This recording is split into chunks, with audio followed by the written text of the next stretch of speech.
Qu'est-ce que l'affaire de Balthazar éveille en toi? Si tu n'es pas peut-être informé, c'est l'histoire du monsieur qui est de la Guinée équatoriale, qui a couché avec plus de, à ce qui paraît, avec plus de 300 femmes, 300 et quelques femmes. Et la rumeur s'est propagée, les gens ont commencé à donner des commentaires, il y a eu beaucoup d'émotions qui sont ressorties.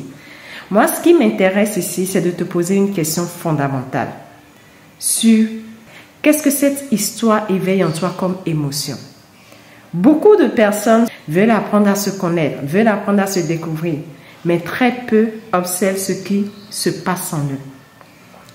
Très peu observent ce qui se passe en eux. L'histoire de Balthazar éveille quelle émotion en toi? Est-ce que c'est de la peur? J'ai vu les commentaires, j'ai vu les lives, il y a eu beaucoup d'impressions. Moi, j'ai peur de me mettre en couple. Prends du temps et regarde ce qui se passe en toi.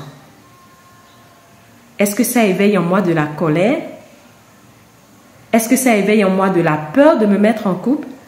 Est-ce que ça éveille en moi la peur de faire confiance à nouveau? Est-ce que ça éveille en moi de la déception? Est-ce que ça éveille en moi de l'amertume? Est-ce que ça éveille en moi de la tristesse? Qu'est-ce que cette histoire éveille en toi? Pour d'autres, c'est des jugements. Ça éveille tellement de jugements en eux qu'ils se disent non, ça ne peut pas être comme ça, non, c'est pas bien, il ne doit pas se comporter comme ça. Oh, les femmes en couple là, vraiment, elles déçoivent, c'est pas possible. Franchement, si c'était moi, ma maman, oh, je vais la tuer. Qu'est-ce que cette situation éveille en toi comme émotion?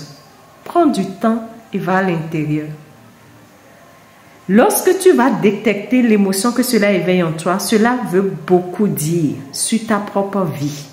Oui. L'émotion que cela éveille en toi en dit long sur ta propre vie. Si cela éveille en toi la peur de faire confiance, tu es une personne qui a peur de faire confiance à la vie. Face aux événements, face à des imprévus, tu paniques, tu te demandes comment je vais m'en sortir parce que quoi? Tu as du mal à faire confiance à la vie, à cette intelligence universelle qui dirige toutes choses. Si cela éveille en toi des jugements, tu es une personne qui rapidement juge ce qui se passe dans ta vie. Non, ça ne doit pas être comme ça. Pourquoi telle chose va se passer avec moi? Non, c'est pas bien. Pourquoi ces choses m'arrivent? Tu es une personne comme ça. Si cela éveille en toi la peur de faire confiance dans le couple, ou si cela éveille en toi la déception, tu es une personne qui rapidement se déçoit ou rapidement est déçue quand tu te bats pour quelque chose et cela ne donne pas le résultat auquel tu t'attends. L'événement, la situation éveille en toi ce qui est déjà en toi. Toute situation ou expérience dans la vie va éveiller en toi des émotions qui sont déjà en toi et qui veulent t'interpeller sur ce que tu dois commencer à faire.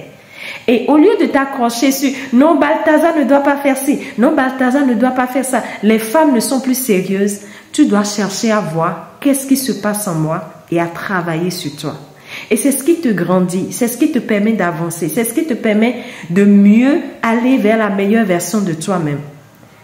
Alors, mon frère et ma soeur, si tu viens d'écouter cette vidéo, prends en compte ce que je viens de te dire. Que cela ne soit pas uniquement l'histoire de Balthazar qui t'intéresse, mais que ta propre histoire éveille en toi des capacités beaucoup plus importantes. Et c'est comme ça on va davantage, beaucoup plus loin dans sa vie. Partage-moi cette vidéo, aide une autre personne qui en a forcément besoin et qui peut-être a défaut d'éveiller en lui des choses à partir de cette histoire. D'autres expériences dans sa vie éveillent en lui des émotions pour lui dire « Va travailler sur toi, sur tel aspect de ta vie ». Partage-moi cette vidéo et on se donne rendez-vous pour une nouvelle astuce. Je vous aime.